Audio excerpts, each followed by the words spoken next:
저희는 이 람보르기니 박물관을 이제 잘 관람을 했고, 그 앞에 람보르기니 안녕 바로 옆에 있는 음식점에서 이 볼로냐 지방에 왔으니까 저는 볼로네즈 파스타를 먹었습니다. 생각보다 맛은 나쁘지 않았어요. 그리고 이제 페라리 박물관으로 갑니다. 페라리 박물관은 이제 크게 두 가지로 나뉘는데요. 일단 마라넬로에 있는 뮤지오 페라리가 있고, 이 모데나 그 도시 안에 있는 엔초 뮤지오가 있습니다. 그래서 일단은 그 엔초 뮤지오로 먼저 가겠습니다.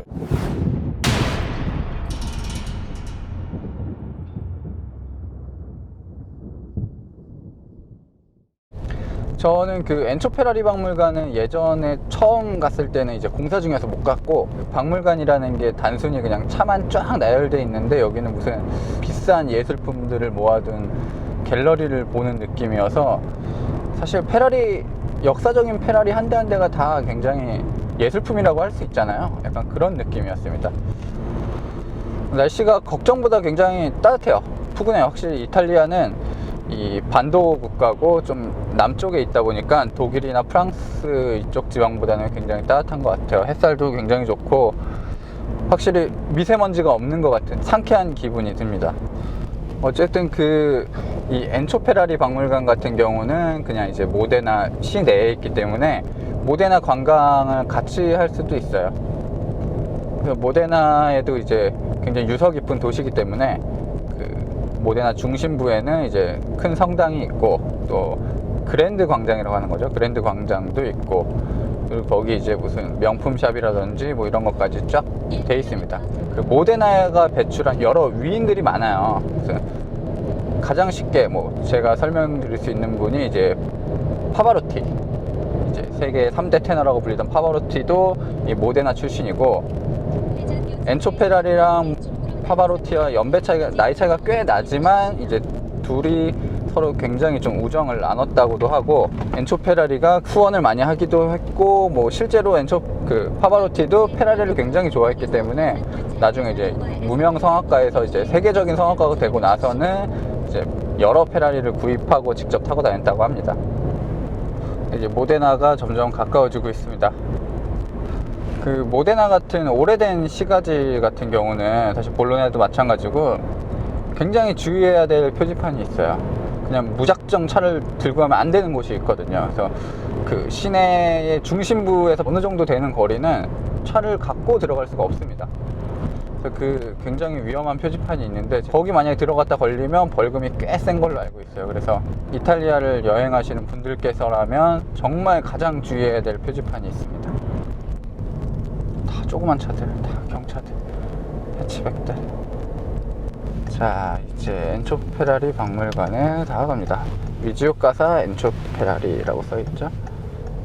참고로 여긴 주차가 공짜라서 여기다 차를 대두고 딴 데 잠깐 나갔다 오셔도 됩니다. 자, 그럼 이제 엔초 페라리 박물관을 살펴보도록 하겠습니다. 네, 저는 지금 여기 이제 모데나 엔초 페라리 박물관에 왔습니다. 터는 예전에 이제 엔초 페라리가 직접 이제 있었던 곳이고, 그래서 여기서 스쿠데리아 페라리가 탄생을 하게 된 것입니다. 지금 이 터를 원래는 이제 페라리 측이 소유하고 있지 않았는데, 이걸 이제 다시 페라리가 아마 소유를 해서 이 박물관으로 사용하고 있습니다. 그래서 지금 이 예전 공장 터는 지금 여기 이제 페라리가 주로 엔진들, 그동안 페라리가 만든 뭐 레이스카의 엔진이나 뭐 12기통 엔진들을 아마 쫙 정리를 해놨어요. 고즈넉한 이런 그 예전 공장 건물 뒤로는 이제 진짜 이제 박물관 본관이 있습니다. 이 페라리 하면은 그 강렬한 이제 붉은색인데, 이 노란색, 굉장히 좀 채도가 높은 노란색 지붕을 이렇게 쇽한 현대식 건물이 세워져 있습니다. 유명인이 탄 페라리 뭐 이런 것들이 전시돼 있지 않나 라는 생각이 드네요. 그럼 일단 저쪽으로 먼저 옛날 공장으로 들어가셔서 그 페라리가 어떻게 차를 만들었고 어떤 엔진들로 지금까지 이 왕자의 자리를 놓치지 않았냐에 대해서 살펴보도록 하겠습니다. 자, 이제 들어서자마자 이제 보이시는 이 엔진은 페라리가 첫 이 양산차를 만들었을 때 적용했던 12기통 엔진입니다. 12기통 엔진은 그 페라리의 역사이기 때문에 그거를 설명해 보도록 하겠습니다. 지금 이 차 같은 경우는 예전에는 배기량에 상관없이 일단 무조건 페라리는 12기통을 넣었어요. 그리고 이 12기통을 만들 때는 그 알파로메오에서 뭐 피아트, 알파로메오 이런 데서 굉장히 좀 명 엔지니어로 유명했던 이제 콜롬보의 이제 페라리가 영입해서 그의 엔진 설계를 따라서 12기통 엔진을 만들었습니다. 그래서 그 페라리가 콜롬보 엔진을 굉장히 오랫동안 사용했고 아마 그 초창기부터 한 70년대까지는 이런 콜롬보 엔진을 주로 사용을 했습니다. 자, 여기는 이제 그 원래 저 안에 엔초 페라리의 그 모형이 있었는데 그건 좀 치워버린 것 같네요. 엔초 페라리의 사무실을 이제 다시 좀 꾸며놓은 거고, 진짜 엔초 페라리가 쓰던 것들이죠. 그리고 엔초 페라리가 친필로 썼던 여러 가지 뭐 레터들도 발행이 되어 있네요. 네, 페라리는 굉장히 다양한 엔진을 만들었습니다. 사실 뭐 지금 뭐 12기통, 8기통으로 뭐 대표되지만 예전에는 뭐 이렇게 이런 실험용으로 만들었던 2기통 엔진도 있고 이런 직렬 3기통 엔진도 있습니다. 그리고 6기통 엔진은 꼭 설명을 해드려야 될 것 같아요. 사실 이거는 뭐 엔초 페라리가 주도해서 만들었다기보다 그의 아들인 디노라고 불리는 알프레드가 주력해서 만들었던 엔진입니다. 당시 페라리는 이 6기통 엔진을 굉장히 마음에 들어 하지 않았어요. 뭐 이렇게 엔진은 그때까지만 해도 12기통, 뭐 조금 뭐 자존심을 낮추면 뭐 18기통 뭐 이 정도였지 6기통을 페라리에 실는다는 거는 엔초는 전혀 상상할 수 없었기 때문에 굉장히 탐탁지 않게 생각했고, 그래서 이런 차를 만들긴 했어요. 이런 차를 만들긴 했고 페라리 박물관에도 전시가 되어 있는 차지만 이 차는 페라리가 만들었음에도 페라리 엠블럼이 붙지 않았고, 이렇게 보시면 이제 디노라는 엠블럼이 붙었습니다. 근데 의외로 페라리 엔초의 생각과 다르게 디노는 잘 팔렸어요. 잘 팔렸고 여러 가지 가지치기 모델도 배출하면서 굉장히 큰 인기를 거뒀습니다. 그래서 좀 저렴한 페라리, 좀 대중들에게 친숙해질 수 있는 페라리가 탄생이 된 거고, 사실 이 6기통 엔진을 뭐 기반으로 해서 뭐 8기통 엔진도 만들어졌고, 그래서 일명 뭐 베이비 페라리라고 하는 뭐 지금의 그 488, 458, 488 이런 친구들이 디노의 직계 후손이라고 할 수 있습니다. 일단 좀 디자인도 매력적이었고 좀 일반적으로 소비자들이 그나마 접근하기 쉬운 가격대를 지향했기 때문에 디노는 그래도 꽤 페라리에서 명성이 깊은 차입니다. 그리고 여기는 이제 8기통 엔진들이 쫙 있죠. 사실 이 베이비 페라리가 결국엔 8기통이 된 거예요. 8기통이 되면서 8기통도 뭐 F430 그리고 뭐 캘리포니아 그리고 이런 458 이탈리아에도 굉장히 뛰어난 자연흡기 8기통 엔진이 장착이 됐습니다. 자, 그리고 뭐니뭐니 해도 페라리는 12기통 엔진입니다. 처음부터 12기통을 만들었고 지금도 계속해서 꾸준하게 12기통 엔진을 만들고 있습니다. 사실 그 람보르기니도 뭐 12기통을 만들고 있지만 아무리 뭐라고 해도 12기통은 일단 페라리의 상징이고요.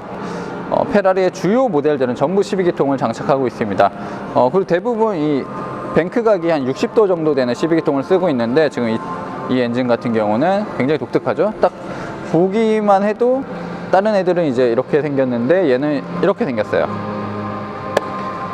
이 엔진 같은 경우는 이제 수평 대항형 엔진으로 이제 테스타로사에 장착이 됐던 12기통 엔진입니다.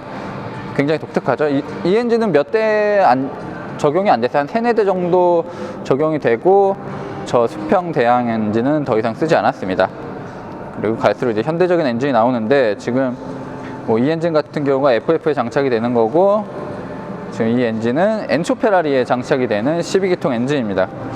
최고 출력은 660마력 그리고 뭐 배기량은 5,998cc나 되는 아주 거대한 엔진인 거죠. 자, 그리고 이 차 한번 살펴보시면 그 페라리가 그 라페라리를 맨 처음에 내놨을 때 라페라리라는 이름을 쓰기 전에 F150이라는 이름을 먼저 공개한 적이 있어요. 그래서 신차가 F150이냐 라고 했었는데 이제 그건 이제 거짓 뭐 프로젝트명 같은 거였고, 어쨌든 이 차는 그 라페라리의 레이싱 모델, 레이싱 전용 모델 FXXK의 이 프로토타입이라고 할 수 있습니다.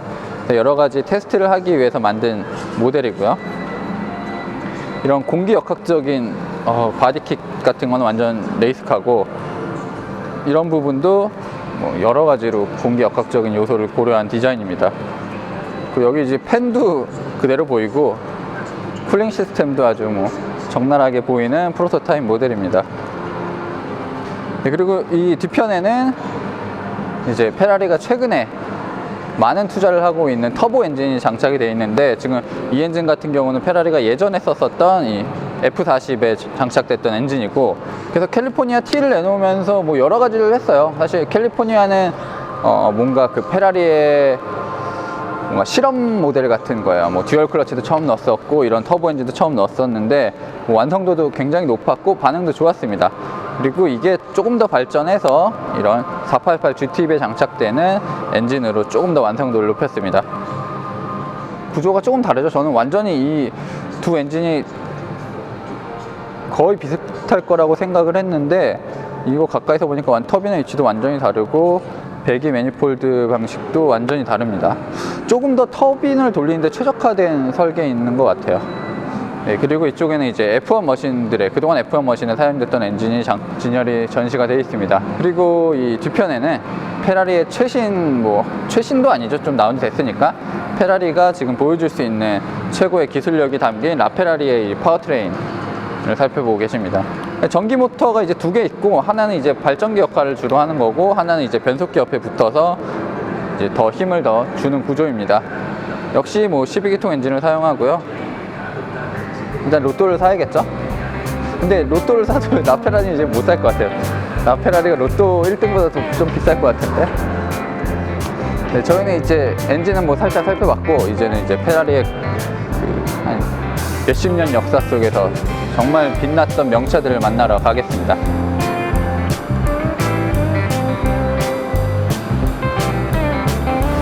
네, 지금 방금 여기서 이제 그 엔초 페라리의 생애에 관한 이 영상물을 이제 좀 강제로 봤는데, 많은 사람들이 좀 지켜봤고, 여기 사람들이 이제 끝나고 막 박수를 치는 그런 이제 명장면이 연출이 됐습니다.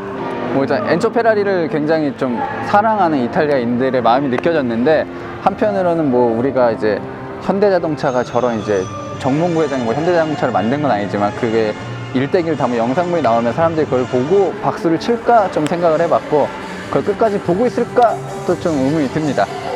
근데 어쨌든 지금 여기 전시회에서는 드라이빙 위드 더 스타즈라고 이제 유명인들과 이 페라리에 관련된 뭐 그런 전시차들이 진열이 되어 있습니다. 그래서 그동안 페라리를 탔던 유명인들은 누가 있냐를 좀 살펴보시겠는데요. 이 차 같은 경우는 제가 페라리 중에서 가장 좋아하는 모델 중에 하나입니다. 저한테 페라리가 뭔지를 알려줬던 첫 번째 차가 바로 F40입니다. 페라리 40주년을 기념해서 이제 만든 차고요. 그 당시에 좀 유례 없이 이제 터보 엔진을 넣었어요. 뭐 저는 뭐 어릴 때니까, 저 초등학교 때니까 뭐 그런 것도 몰랐어요. 그냥 저는 이런 디자인이 멋있었고, 이 헤드램프가 위로 올라온다는 것 자체가 저는 좀 뭐 그런 것들만, 그리고 뭐 이런 빨간색 뭐 이런 것들에 제가 상당히 좀 어릴 때 매료가 됐었던 것 같고, 그땐 뭐 아무것도 몰랐습니다. 그래서 뭐 이 F40 같은 경우는 정말 뭐 기념비적인 모델이고, 많은 뭐 셀럽들, 뭐 유명인들이, 뭐 페라리 수집가들이 꼭 한 대씩은 갖고 있는 모델입니다. 뭐 핑크 플로이드의 드러머 닉 메이슨이라든지, 뭐 아까 지금 이 노래를 부르고 있는 루치아노 파바로티도 이제 결국에는 이제 F40을 손에 넣은 이력이 있고요. 무슨 뭐 엘튼 존이라든지 뭐 에릭 클랩톤, 뭐 여러 페라리 매니아들이 꼭 소장하고 있는 모델입니다. 네, 그리고 이제 이 차는 이 예전에 모터그래프의 롱텀 차이기도 했었던 캘리포니아입니다. 이거 T는 아니고요, 자연흡기 엔진이 장착됐던 캘리포니아 모델입니다. 페라리가 그 미국 시장을 굉장히 좀 노리고 많은 차를 만들었는데, 이 캘리포니아도 그 중 하나고, 예전부터 뭐 미국 뭐 아메리카라는 모델도 있었고, 뭐 슈퍼 아메리카, 그리고 슈퍼 패스트라는 모델도 있었어요. 어쨌든 이 차는 뭐 미국적인 차인데, 이 차 같은 경우는 이제 머라이어 캐리의 전 남편, 그 닉 캐논이라는 그 흑인 친구가 있는데, 저는 그 친구를 이제 드럼라인이라는 영화에서 처음 봤었고, 뭐 그 친구는 영화 배우기도 하고 뭐 래퍼기도 하고, 뭐 굉장히 좀 유명한 친구입니다. 그래서 그 친구가 차던 캘리포니아 T를 여기다 이제 갖다 놨습니다. 근데 사실 저는 지금 좀 이 아리까리한 게, 그 사람들이 직접 타던 차를 이제 공수해서 갖다 놓은 건지, 그들이 탔던 차와 동일한 옵션으로 이렇게 해놓은 건지 잘 모르겠어요. 굉장히 좀 애매한 구석이 있는데, 저는 깜짝 놀랐던 게 그 전에 왔을 때는 여기 온통 붉은색 차만 있었거든요. 온통 붉은색 차만 있고, 굉장히 좀 뭐랄까, 기념비적인 차들을 여러 갖다 놨었는데 지금은 꼭 그렇진 않아요. 그래서 일단 보시면 이 굉장히 개구락지 같은, 청개구리 같은 색의 페라리가 있습니다. 그 페라리도 라페라리죠. 제가 알기로는 이 색깔의 라페라리를 주문한 사람이 딱 한 명 있는데, 그다음에 바로 이제 그 영국의 뭐 밴드 자미로콰이의 보컬이었던 이제 JK가 이 페라리를 주문해서 타고 있습니다. 근데 그 차가 이 차인지는 모르겠는데 페라리가 이 전시를 위해서 이 차를 만들었을 것 같지는 않아요. 그리고 JK도 그 페라리의 굉장한 매니아고, 직접 자기가 이제 주문 제작을 하고 뭐 소장한 페라리만 해도 정말 어마어마하기 때문에 페라리가 요구해서 이 차를 갖다 놨을 수도 있을 것 같아요. 자, 이제 이분이 이제 JK라고 하시는 분이고, 그 자미로콰이라는 애시드 재즈 밴드, 그 밴드에서 굉장히 좀 유명하신 분입니다. 근데 이 라페라리 같은 경우는 499대만 전 세계에서 만들었고요. 이거는 진짜 자미로콰이 차 같네요. 저 속에 이제 엠블럼 같은 경우도 자기가 주문을 해서 이렇게 좀 새겨 넣은 게 있는데, 그런 부분들까지 동일합니다. 그리고 여기에는 이제 엔초 페라리가 놓여 있습니다. 엔초 박물관답게 엔초 페라리는 당연히 있어야 되는 거고요. 엔초 페라리는 뭐 누가 떠오르시나요? 저는 이제 그 캐서방이 떠오르는데, 역시 여기 설명에도 이제 니콜라스 케이지가 언급이 되어 있습니다. 그도 이제 엔초 페라리를 좀 굉장히 아꼈었고, 마트에 장 보러 가는 사진들도 많이 찍혔었고 뭐 그랬습니다. 뭐 엔초 페라리 같은 경우는 이제 이름 그대로 엔초를 기리면서 만든 차고, F40, F50 이렇게 이어오는 그런 플래그십 계보를 잇는 모델입니다. 지금 봐도 굉장히 멋있어요. 입체적으로 튀어나온 테일 램프 하면 여러 가지가 지금 뭐 라페라리라든지 뭐 그런 플래그십 모델에 영향을 많이 줬습니다. 디자인이요. 자, 그리고 이 차는 이제 굉장히 그 중동의 부호들이 탈 것 같은 황금색 이 458이 놓여 있습니다. 458은 진짜 멋있는 차죠. 이런 디자인부터 정말 이 8기통 페라리의 한계를 보여준 모델이 아닌가라는 생각이 드는데, 뭐 이 차 같은 경우도 굉장히 뭐 많은 사람들이 애용을 해요. 그래서 여기 이제 설명을 보면 미하엘 슈마허가 뭐 여러 가지 그 개발에 참여를 했었고, 재밌는 부분은 이제 가장 뭐 돈을 많이 번다는 그 권투 선수죠. 그 매니 파키아오도 이 차를 갖고 있고, 뭐 매니 파키아오는 뭐 이 차뿐만 아니라 거진 다 갖고 있을 것 같은데, 그리고 소셜 미디어 퀸 SNS 퀸이란 킴 카다시안도 뭐 이 차를 소유하고 있다고 합니다. 그래서 이 차를 보면은 지금 뭐 휠도 많이 긁혀 있고, 번호판도 이건 진짜 리얼 번호판을 좀 가려놓은 거고요. 이 차는 이제 599 GTB 피오라노입니다. V12 그 플래그십을 뭐 계승하는 모델이기도 하고요. 뭐 굉장히 강력한 성능으로 좀 인기가 많이 있었는데, 저는 개인적으로 디자인 때문에 이 599 피오라노와 이 캘리포니아의 그 연관되어 있는 디자인이 저는 좀 개인적으로 마음에 안 들어서 크게 좋아하진 않습니다. 이 라페라리는 누구 거죠, 그러면?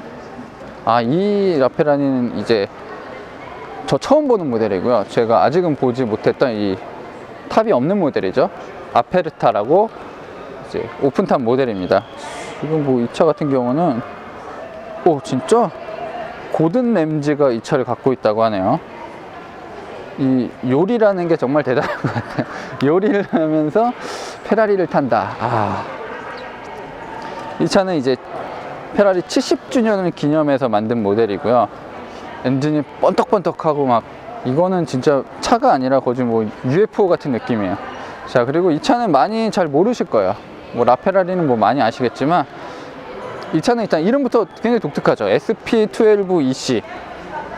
뭐 EC는 에릭 클랩톤의 약자겠죠. 에릭 클랩톤은 정말 유명한, 정말 그 가수 중에서 가장 최고의 그 페라리 매니아 중에 하나입니다. 그 자미로콰이의 JK와 함께 정말 페라리를 사랑하는 분이고, 페라리가 원래는 원오프 모델을 잘 만들진 않는데 뭐 에릭 클랩톤 정도니까 그를 위해서 한 대를 만들어 줬습니다. 근데 지금 이 차는 약간 가짜 같은 느낌이 들어요. 이 정말 뛰어난 성능을 자랑하는 브렘보 카본 디스크가 이 종이로 만들어져 있고요. 굉장히 친환경 소재죠.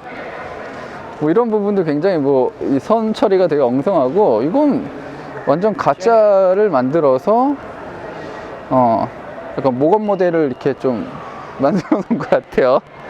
아니 페라리가 뭐 이런 식으로 전시를 박물관을, 이 유리도 다 뭐 플라스틱으로 그냥 통으로 이상하게 만들어 놓고, 자, 이 손잡이도 정말 제가 탈 때만 이렇게 손잡이를 만들고, 이제 도둑을 염려해서 손잡이를 없애버릴 수 있어요. 도어 핸들을 없앨 수 있는 기능이 있네요.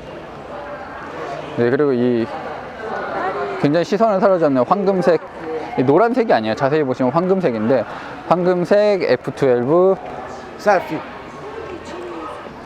이상하네요. Perfect. 이상한데? 나 뭔가 농락당한 느낌인데? 헬로. F12 이제 TDF란 모델이고요. 그 TDF는 트루드 프랑스의 약자입니다. 이런 이 금색 같은 부분들이 굉장히 눈에 띄고, 사실 이 차 같은 경우는 전통적인 페라리의 방식을 그대로 유지하고 있는 모델이에요. 이제 앞에 엔진이 장착이 돼 있고 후륜구동으로 구동하는 모델입니다. 라페라리 빼고는 뭐 플래그십이라고 해도 될 만큼 뭐 그 정도 강력한 성능을 발휘하고 있습니다. 그래서 이 차 같은 경우는 한정판으로 이제 몇 대 만들었고, 지금 설명을 보면 이제 마룬5의 보컬인 애덤 리바인이 이 차를 타고 있다고 합니다.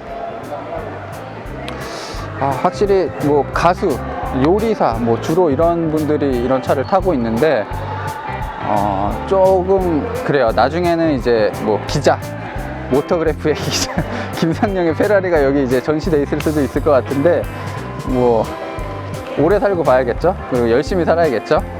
네, 그럼 일단 저희는 이제 여기를 떠나서 마라넬로 이제 페라리 박물관으로 이제 가보도록 하겠습니다.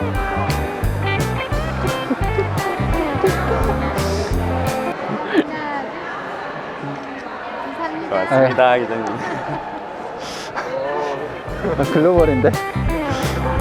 이거 나 오늘 왜 이렇게 여기저기서 사진 찍혔지? 빨리 내 차를 여기다 갖다 놔야 되는데.